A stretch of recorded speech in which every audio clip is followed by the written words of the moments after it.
Salut tout le monde, j'espère que vous allez bien. Moi je me porte super bien, alhamdulillah. Alors merci d'aimer, de partager et de vous abonner si c'est pas encore fait. C'est très simple, ni règle là. Et merci bien.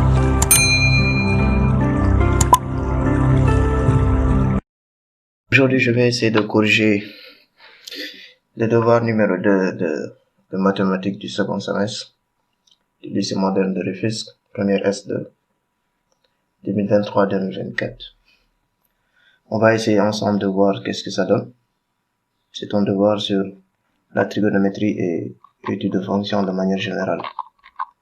Donc ici, dans l'exercice 1,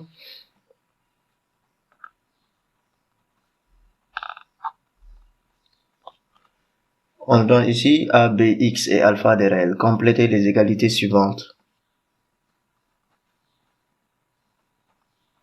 Complétons les égalités.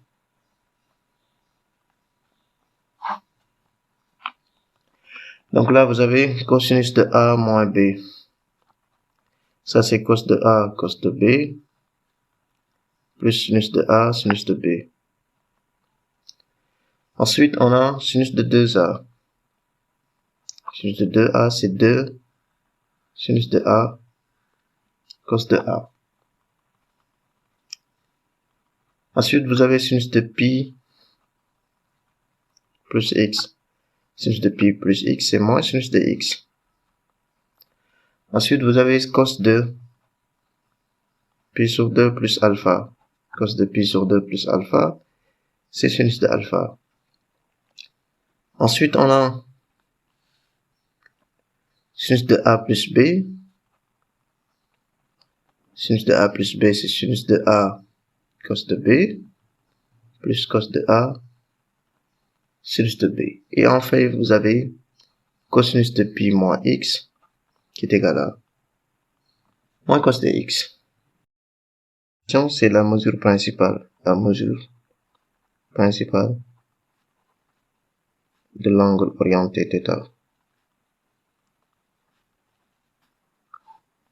Il faut savoir qu'un angle orienté UV admet plusieurs mesures qui diffèrent d'un multiple de 2π, mais celles qui appartiennent à l'intervalle moins pi, c'est celle-là qui sont appelées ou qui est appelée la mesure principale de l'angle orienté. Donc ici, à la première question, on nous donne θ égale à 27 pi sur 4. Donc, on peut dire ici soit alpha la mesure principale de θ. Donc, alpha ici, on le réécrit comme alpha égale à θ plus 2kπ ou θ moins 2kπ si vous voulez. Donc, ça, c'est égal à 27 pi sur 4 plus 2kπ. Mais cet angle-là, alpha, est dans l'intervalle moins pi fermé ici. Donc, ce qui veut dire qu'on va avoir ici moins pi inférieur à 27 pi sur 4 plus 2kπ ou moins 2kπ si vous voulez, inférieur ou égal à pi. L'objectif ici, c'est d'encadrer et de trouver le réel k. Ici, donc, on aura moins pi, moins 27 pi sur 4, inférieur à 2kπ, qui est inférieur ou égal à pi moins 27 pi sur 4. J'ai ici 27 pi sur 4, donc j'ajoute partout moins 27 pi sur 4, son opposé. Si c'était moins 27 pi sur 4 aussi, j'allais ajouter partout plus 27 pi sur 4. Toujours son opposé pour me débarrasser de ce nombre-là. Et là, donc, je vais avoir moins 4 pi moins 27 pi, ça fait moins 31 pi sur 4, inférieur à 2kπ, qui est inférieur ou égal à, là, je vais avoir 4 pi moins 27 pi, ça fait moins 23 pi sur 4. Donc là, partout j'ai des pi, donc je peux les enlever. Il me restera un 2 ici, donc je divise partout par 2 pour avoir ici moins 31 sur 8, inférieur à k, inférieur ou égal à moins 23 sur 8. Ici, on a, si on calcule, moins 31 sur 8, ça donne ici moins 3,875 inférieur à k, qui est inférieur ou égal à moins 23 sur 8, ici donne moins 2,875. Donc, l'entier qui se trouve entre ces deux-là, l'entier k ici, donc, ici, qui se trouve entre les deux-là, c'est moins 3. Ce qui veut dire que donc alpha qui était notre mesure principale sera égal à 27 pi sur 4 plus 2 facteur de moins 3 pi. Donc on a ici alpha égal à 27 pi sur 4 moins 6 pi. Et là c'est 27 pi moins 4 fois 6 ça fait 24. 24 pi, le tout sur 4. Ce qui donne ici alpha égal à 27 moins 24 ça fait 3 pi sur 4. Et donc la mesure principale de l'angle θ est alpha ici égal à 3 pi sur 4. En B, on a θ égal à 1047 pi sur 2. 1047 pi sur 2. Alors, j'ai alpha ici égal à θ plus 2k pi. Donc, ça veut dire que j'ai alpha qui appartient à l'intervalle moins pi pi. Donc, on a ici moins pi qui est inférieur à 1047 pi sur 2 plus 2k pi qui est inférieur ou égal à pi. Donc, je vais rajouter partout moins 1047 pi sur 2 pour avoir ici 2k pi inférieur ou égal à pi moins 1047 pi sur 2. Et cela donne ici moins 1049 pi sur 2. Si on réduit au même dénominateur, 2 fois moins 1, ça fait moins 2. Moins 2 et moins 1047, ça fait moins 1049. Inférieur à 2k pi, qui est inférieur ou égal à 2 fois pi, ça fait 2 pi. 2 pi moins 1047 pi, ça fait moins 1045 pi sur 2. Donc, je simplifie les pi et je divise partout par 2. Donc, j'aurai ici moins 1049 sur 4 inférieur à k inférieur ou égal à moins 1045 sur 4. Ce qui donne ici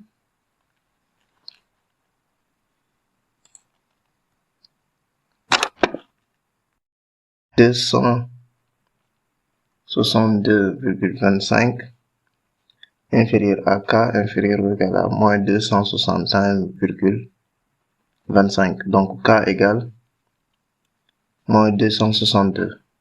Ce qui nous donne ici alpha égale, donc j'aurai ici 1047 pi sur 2 plus 2 facteur de moins 262 pi. Donc on a ici alpha égale à 1047 pi sur 2 moins 48 pi sur 2. Donc alpha ici, la mesure principale c'est moins pi sur 2. On nous donne θ égale à 495 pi sur 6. Alpha qui est égal à θ plus 2k pi, donc ce sera 495 pi sur 6 plus 2k pi. Donc on a ici moins pi qui est inférieur à 495 pi sur 6 plus 2k pi qui est plus petit ou égal à pi. Donc je vais rajouter partout moins 495 pi sur 6 2k pi ici inférieur ou égal à pi moins 495 pi sur 6. Donc 6 fois moins 1 ça fait moins 6 et moins 495 ça fait moins 501 pi sur 6 inférieur à 2k pi qui est inférieur ou égal à, là si on multiplie ça fait 6 pi moins 495 donc c'est moins 489 pi sur 6. On simplifie les pi et on divise partout par 2, ça fait moins 501 sur 12 plus petit que k qui est plus petit que moins 489 sur 12. K donc est compris entre 41,72 et là c'est moins 75 pardon. Ce qui donne donc K égale moins 41. Donc, on a alpha égale à 495 pi sur 6 plus 2 fois moins 41 pi. Donc, alpha égale 495 pi moins, là je trouve 492 pi, le tout sur 6. Et ça donne 3 pi sur 6. Donc notre alpha égale à 3 pi sur 6 qui est égal à pi sur 2. Et si vous faites à la troisième question maintenant, on nous demande ici de calculer 3 petit a, calculer racine de 6 moins racine de 2 au carré. Racine de 6 moins racine de 2, donc on voit a moins b le tout au carré, racine de 6 moins racine de 2 au carré, c'est racine de 6 au carré, moins 2 fois racine de 6 fois racine de 2, plus racine de 2 au carré. Donc c'est 6 moins 2 racine de 12, plus 2. Donc on a ici 8 moins 4 racine de 3. Sachant que cos de pi sur 12 égale racine de 6 plus racine de 2 sur 4. On demande de calculer sinus de pi sur 12 et le reste. Sinus de pi sur 12 d'abord. On sait que cosinus carré de pi sur 12 plus sinus carré de pi sur 12 égale à 1. Ce qui veut dire ici que sinus carré de pi sur 12 égale 1 moins cos carré de pi sur 12. Donc c'est 1 moins racine de 6 plus racine de 2 sur 4 au carré. Ce qui donne ici donc sinus carré de pi sur 12 égale 1 moins, si on développe ici à l'intérieur, ça fait 8 plus 4 racine de 3 sur 16. Donc sinus carré de pi sur 12 égale ici à 16 moins 8 moins 4 racine de 3, le tout sur 16.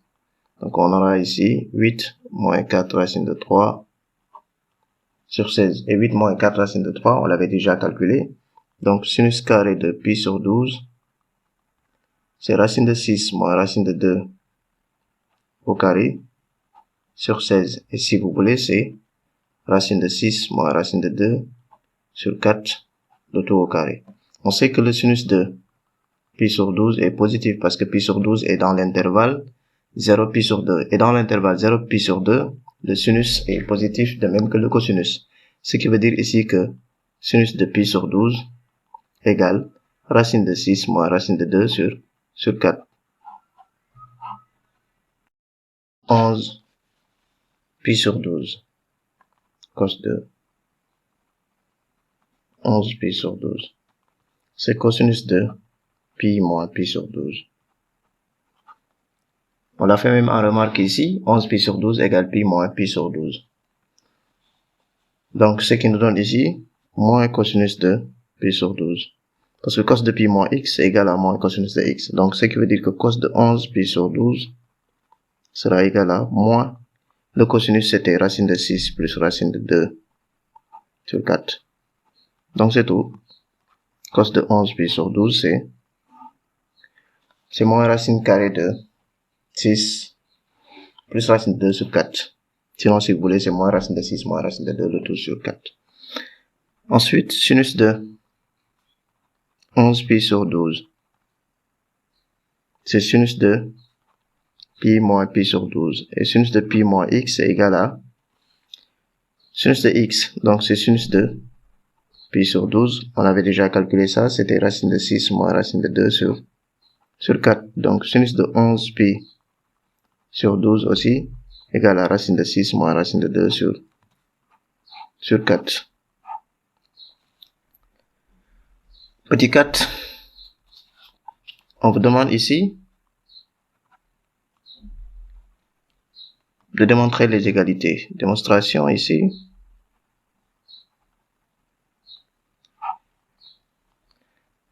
A, on demande de démontrer que cos de x plus sinus de x au carré plus cos de x moins sinus de x au carré égale à 2. Alors, il suffit juste de développer cos de x plus sinus de x au carré plus cos de x moins sinus de x au carré. Si vous voulez, c'est cos carré x plus 2 cos de x sinus de x plus sinus carré x plus ensuite cos carré x moins 2 cos de x sinus de x plus sinus carré x. C'est a au carré plus 2ab plus b au carré plus b au carré, a au carré moins 2ab plus b au carré. Là, donc, ça saute. On aura ici cos carré plus cos carré, sinus carré plus sinus carré. Ou bien, si vous voulez, c'est sinus carré x plus cos carré x plus sinus carré x plus cos carré x. Et là, ce n'est rien d'autre que 1 plus 1 qui vous donne 2 facilement. La deuxième question, c'est la question petit b. Cos puissance 4 de x moins sinus puissance 4 de x égale à 2 cos carré x moins 1. Si vous voulez, vous pouvez transposer, ou bien, en tout cas, il y a plusieurs méthodes pour démontrer ça. Je sais que a carré moins b carré, c'est a moins b facteur de a plus b. On est d'accord sur ça? Donc, le cos carré de x au carré, qui est égal à cos puissance 4, moins sinus carré de x au carré, qui est égal à sinus puissance 4, égale cos puissance 4 de x moins sinus puissance 4 de x. C'est la même chose. Donc, ce qui veut dire que cette expression-là, je peux remplacer ça par ça. Et si on remplace par ça, on aura ici cos carré de x moins sinus carré de x facteur de cos carré de x plus sinus carré de x. J'ai appliqué ça. Ici, cette partie-là, c'est 1. Donc, ce qui donne ici cos carré x moins sinus carré x. Donc, l'expression cos puissance 4 de x moins sinus puissance 4 de x, c'est ça que ça donne. Ainsi donc, là, on peut le réécrire comme cos carré x, je reprends ça, moins sinus carré x, c'est 1 moins cos carré x. Ce qui donne ici cos carré x moins 1 plus cos carré x. Et la somme de ces deux-là, ça fait 2 cos carré x moins 1. 2.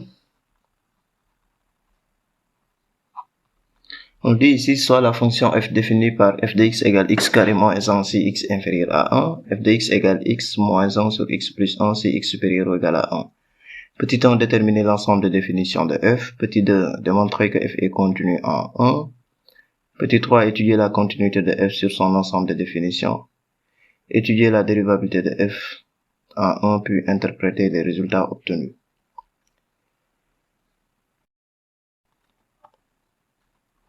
F de x égale x carré moins 1 si x inférieur à 1, x moins 1 sur x plus 1 si x est supérieur ou égal à 1. DDF. Déterminant DDF.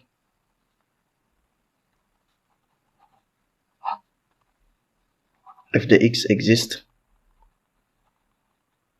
si et seulement si x appartient à R et x différent de, ou x inférieur à 1, x plus 1 différent de 0 et x supérieur ou égal à 1. Si vous voulez, vous pouvez nommer ici f1 de x et là f2 de x. Vous trouvez df1, vous trouvez df2 et puis vous faites la réunion des deux. Donc là, ici, on a x qui appartient à R et x qui appartient à l'intervalle moins l'infini 1. Et là, on a x différent de moins 1 et x appartient à l'intervalle 1 plus l'infini. Donc ici, pour le premier intervalle, on a x qui appartient à l'intervalle R inter moins l'infini 1. Et là, x qui appartient à moins l'infini moins 1 union moins 1 plus l'infini inter 1 plus l'infini. Df donc c'est Ici, l'intersection, c'est moins l'infini 1. Et ici, l'intersection, c'est 1 plus l'infini. Donc, ça veut dire que ici, notre domaine de définition, c'est R. Donc, c'est moins l'infini plus l'infini. Puisque 0 est dedans ici. 1 est dedans ici, donc on peut le mettre à l'intérieur. À la deuxième question, on demande d'étudier la continuité de f en 1. Continuité de f en 1. Une fonction est continue en un point x0 si et seulement si la limite à gauche égale à la limite à droite égale à f de cette valeur-là. Donc ici, il faudrait que ça soit continu à gauche et à droite. F de 1, je le calcule avec la deuxième fonction. Donc c'est 1 moins 1 sur 1 plus 1, ça fait 0. Je calcule maintenant la limite à gauche, limite quand x tend vers 1 moins de f de x. C'est la limite quand x tend vers 1 moins de x carré moins 1. Donc c'est 1 au carré moins 1, ça fait 0. F est continu. À gauche de 1. Je vais maintenant regarder la continuité à droite. Limite quand x tend vers 1 plus de f de x égale à la limite quand x tend vers 1 plus de x moins 1 sur x plus 1. Et ça, c'est 1 moins 1 sur 1 plus 1. Et c'est 0. Donc, ça veut dire que aussi, f est continu à droite de 1. Donc, on peut dire ici que limite quand x tend vers 1 moins de f de x égale limite quand x tend vers 1 plus de f de x égale f de 1 égale 0. Donc, f est continu en 1. À la troisième question, on vous demande la continuité sur son ensemble de définitions. On a la troisième question d'étudier la continuité de f. La continuité de f sur d de f. Alors, on sait déjà que d de f c'est R et que la fonction f est continue en 1. La fonction qui à x j'associe x carré moins 1 est continue sur moins l'infini 1. La fonction qui à x j'associe x moins 1 sur x plus 1 est continue sur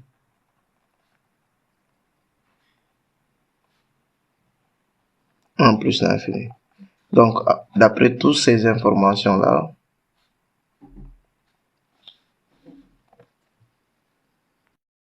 donc on peut conclure que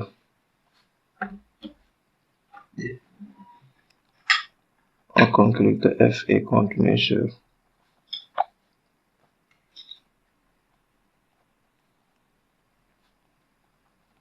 d de f. Il faut savoir, on demande la dérivabilité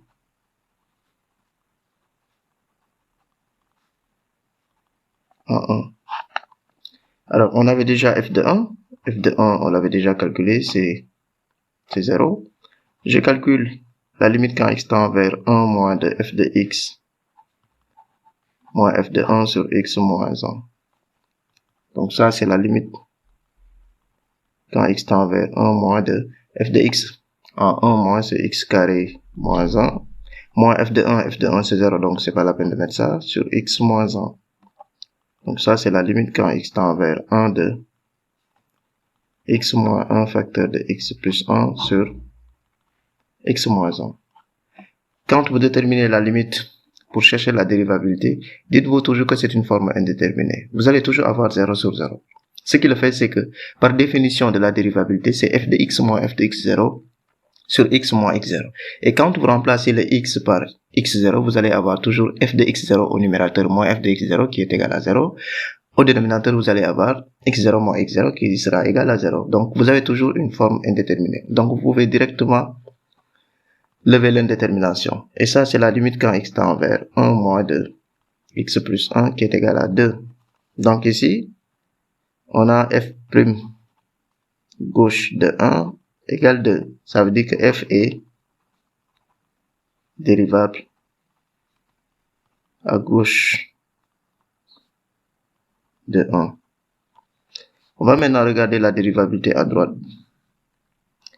Limite quand x tend vers 1 plus de f de x moins f de 1 sur x moins 1. Ça fait la limite quand x tend vers 1 plus de x moins 1 sur x plus 1 moins 0 sur x moins 1. Donc ça, c'est la limite quand x tend vers 1 plus de x moins 1 sur x plus 1 facteur de x moins 1. Et si on simplifie ces deux-là, on aura la limite quand x tend vers 1 plus de 1 sur x plus 1 qui est égal à 1 demi. Donc ça, c'est f' droite de 1 qui est égal à 1 demi. Dérivable à droite.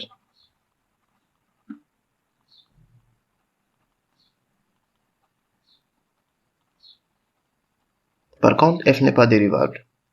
f' gauche de 1 différent de f' droite de 1, donc f n'est pas dérivable.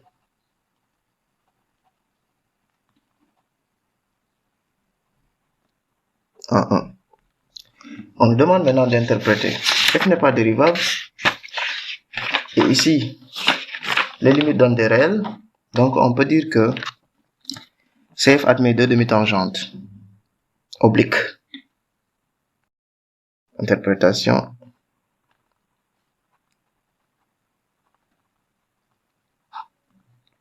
CF admet deux demi-tangentes obliques à gauche et à droite de coefficients directeurs respectifs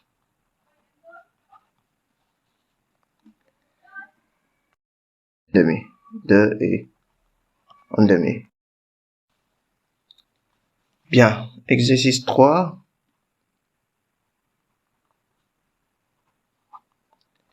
On nous dit ici soit f de x égale x carré plus alpha x plus bêta sur x moins 1.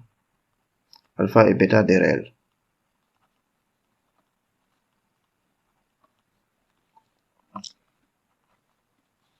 Petit temps, déterminer les réels alpha et bêta tels que la courbe CF de f passe par le point A de coordonnées 0, 1 et admettre en ce point une tangente horizontale. Petit 2, on suppose que alpha égale 1 et bêta égale moins 1.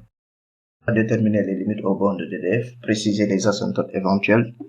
Petit b, déterminer les réels a, b et c tels que f de x égale ax plus b plus c sur x moins 1.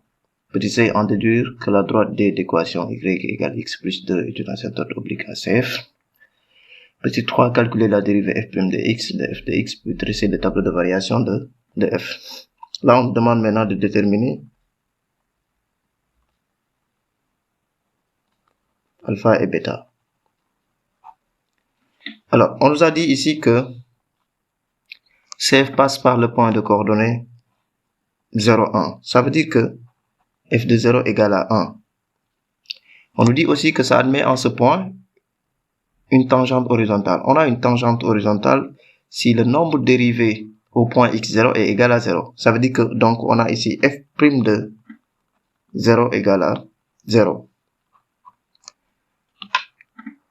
On a f' de 0 égale à 0. On a f de 0 égale à 1. Alors, on va dériver la fonction. Ou bien, on calcule la limite de f de x, en tout cas, f de x moins f de x0 sur x moins x0. On dira que c'est égal à 0. C'est-à-dire que on va utiliser la définition de la dérivabilité au point x0. Mais ce qu'il faut comprendre, c'est que si on nous dit que ça admet en ce point une tangente horizontale, ça signifie que la limite de f de x moins f de x0 sur x moins x0 en ce point, c'est-à-dire au point x0, est égale à 0 parce qu'on a une tangente horizontale. Sinon aussi, puisqu'à la troisième question, on me demande de calculer la dérivée f' de x, je peux d'abord calculer la dérivée f' de x à la première question, mais avec les réels alpha et bêta, je laisse là-bas. Je détermine mes réels alpha et bêta. Arrivé à la troisième question, je vais me servir de la première question pour utiliser la dérivée de la fonction. Donc ici, je peux calculer f' de x en fonction de alpha et de bêta. Et j'aurai ici donc 2x plus alpha facteur de x moins 1 moins la dérivée donc c'est x carré plus alpha x plus bêta, le tout divisé par x moins 1 au carré. Maintenant, j'ai besoin de f de 0 égale à 1 aussi. F de 0 égale 1, ça signifie que si on remplace ici les x par 0, je vais avoir ici 0 plus alpha fois 0 plus bêta sur 0 moins 1 égale à 1. Ce qui nous donne ici bêta sur moins 1 égale à 1. Et donc, on a bêta égale à moins 1. Bêta égale moins 1 est trouvé.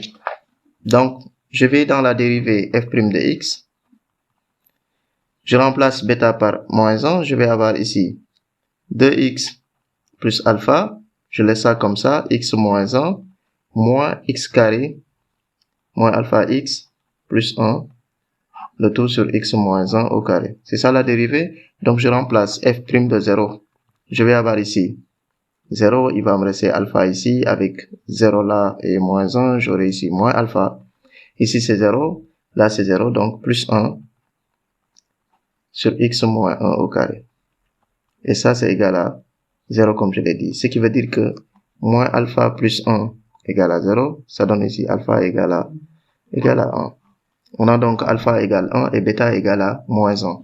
Je répète encore une fois que si on vous dit de déterminer des réels alpha et bêta tels que la courbe C passe par un point A de coordonnées x0, y0 et admettre en ce point une tangente horizontale, vous allez seulement faire f de x0 égale y0 et f' de x0 égale à 0. Je le mets ici.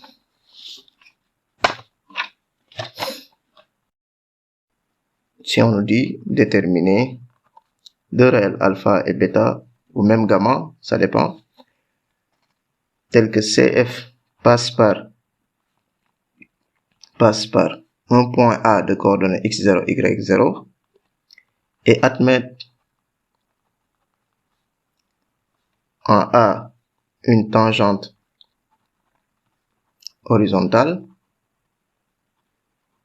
il faut juste faire f de x0 égale y0 et f' de x0 égale à 0. Si vous faites ça, vous allez trouver les inconnus qu'on vous demande de faire. Alors, on suppose que alpha égale 1. Donc, les valeurs qu'on a déjà trouvées. Supposons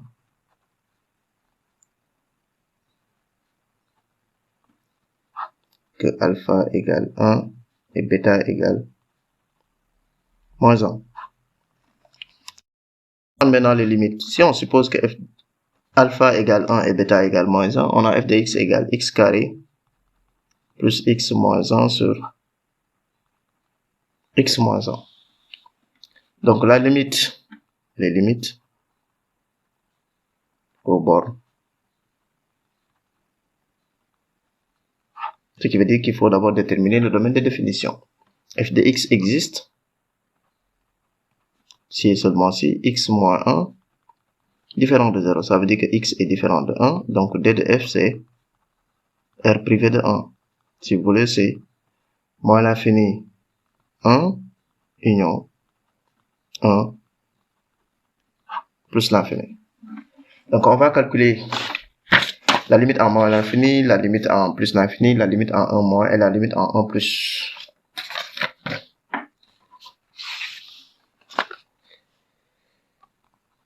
Limite quand x tend vers moins l'infini de f de x, c'est la limite quand x tend vers moins l'infini de x carré plus x moins 1 sur x moins 1 Et ça, c'est la limite quand x tend vers moins l'infini de x carré sur x. Si on simplifie, c'est la limite quand x tend vers moins l'infini de x seulement, et ça, c'est moins l'infini. Je calcule la limite quand x tend vers plus l'infini de f de x, qui sera égal à la limite quand x tend vers plus l'infini. Par analogie, si on suit la même logique de x seulement, pour avoir plus l'infini ici. Donc, je calcule la limite quand x tend vers 1 moins de f de x. C'est la limite quand x tend vers 1 moins de x carré plus x moins 1. Et la limite quand x tend vers 1 moins de x moins 1. Donc ici, je vais avoir 1. Là, j'aurai 0 moins. 0 moins, pourquoi? Parce que quand vous prenez x moins 1 égale à 0, je mets ça ici, x moins 1 égale à 0, donc x égale 1. Si vous faites un tableau de signes, vous allez avoir ici x moins 1, 1 ici, plus l'infini et moins l'infini là. Donc plus et moins ici. À gauche de 1, donc le signe est négatif. C'est pourquoi ici, il faut mettre 0 moins. Et à droite de 1, on saura qu'ici, ce sera 0 plus. Donc là, on va avoir par quotient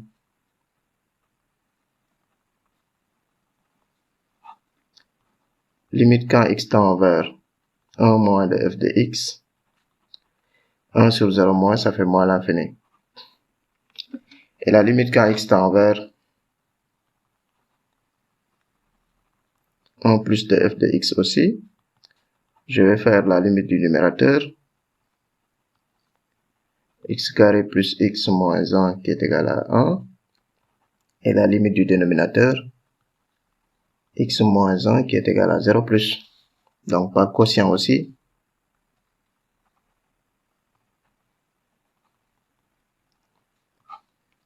Limite quand x tend vers 1 plus de f de x est égal à plus l'infini. Et là, on me demande les asymptotes éventuelles. J'ai trouvé que la limite de f en 1 plus comme en 1 moins égale à plus ou moins l'infini.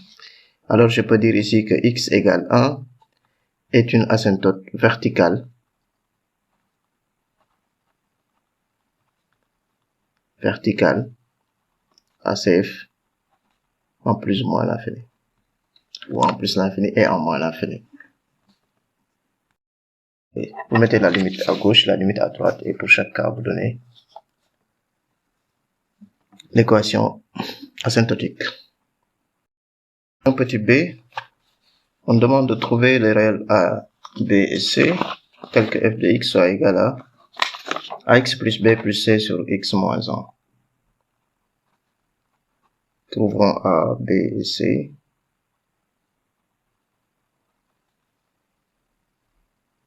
A, b et c, tel que f de x soit égal à ax plus b plus c sur x moins 1.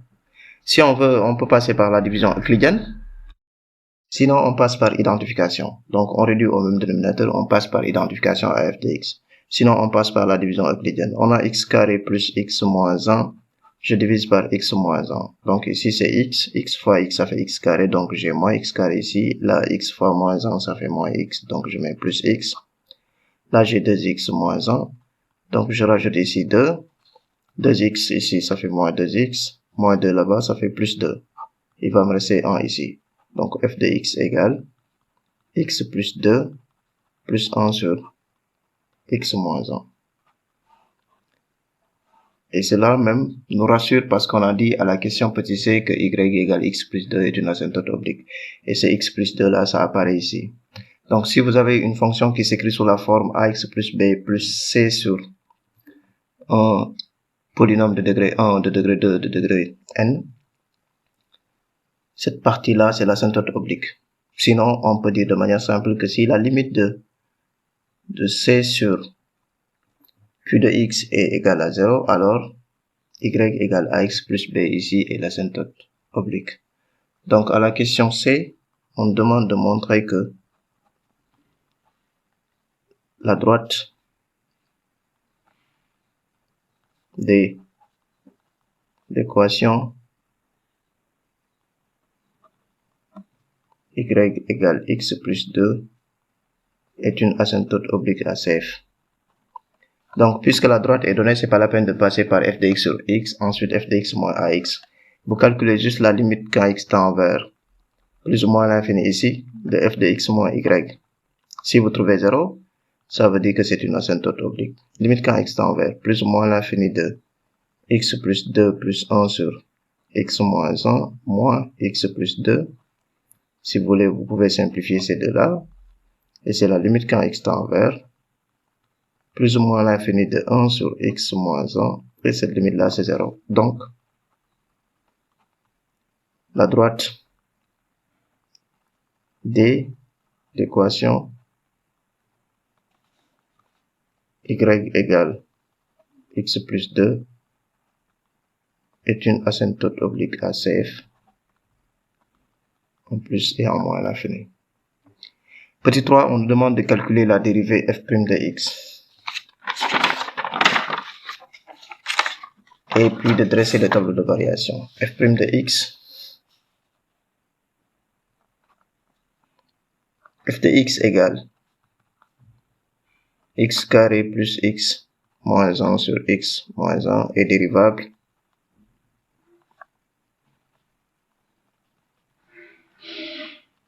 sur R privé de 1. Donc la dérivée ici, f' de x, là c'est la forme u sur v, donc c'est u'v moins v' sur v au carré. U' ici c'est 2x plus 1, multiplié par v qui est égal à x moins 1, moins la dérivée de x moins 1 c'est 1, facteur de x carré plus x moins 1 si vous voulez, sur x moins 1 au carré.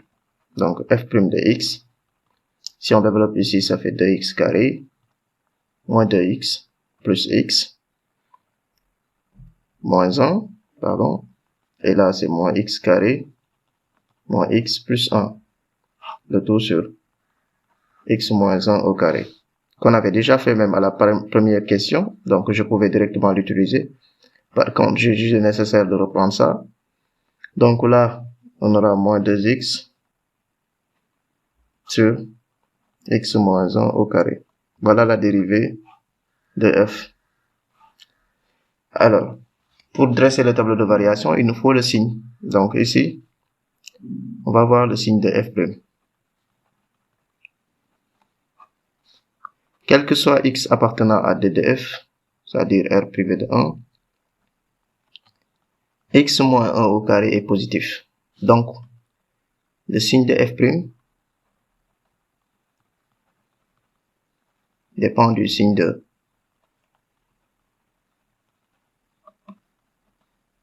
x carré moins 2x. Donc, on peut poser x carré moins 2x égale 0. X carré moins 2x égale 0. Ce qui va nous donner ici x facteur de x moins 2 égale 0. Donc, on a x égale 0 ou x moins 2 égale 0. Ce qui donne ici x égale 2. Donc, on a ici x carré moins 2x, 0 ici et 2 là, plus l'infini moins l'infini. Donc, c'est positif sur l'intervalle moins l'infini 0, négatif sur 0,2 privé de 1, on va pas oublier ça, et positif sur 2 plus l'infini. Donc, on aura ici le tableau de variation, qui sera ici f' de x là, f de x ici, moins l'infini plus l'infini, 0 ici, 1 là, et 2 ici. Donc, en 1, il faut mettre double barre, en 0, en 2, la fonction f' s'annule là-bas. Donc, on avait ici en plus, moins, moins, et en plus là. Ça veut dire que c'est croissante ici, c'est décroissante là, décroissante ici, et croissante ici. La limite en moins l'infini, on avait moins l'infini. La limite en 1 moins, on avait moins l'infini. La limite en 1 plus, on avait plus l'infini. La limite en plus l'infini, on avait plus l'infini. Donc, on calcule f de 0 maintenant.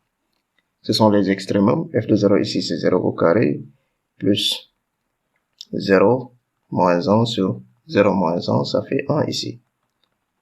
Donc, je mets 1 ici, ça c'est un maximum. Et f de 2, je mets 2 au carré ici, plus 1 fois 2, moins 1 sur 2 moins 1. Ça fait ici 4, plus 2, ça fait 6. 6 moins 1, ça fait 5. Donc, c'est 5 sur 1, ça fait 5.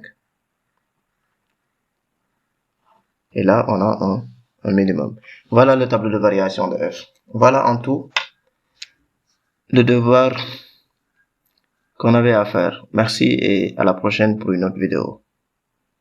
Je vous demande s'il vous plaît de vous abonner et d'activer la notification, la cloche de notification pour ne pas rater les autres vidéos que je vais poster ultérieurement. Merci et à la prochaine.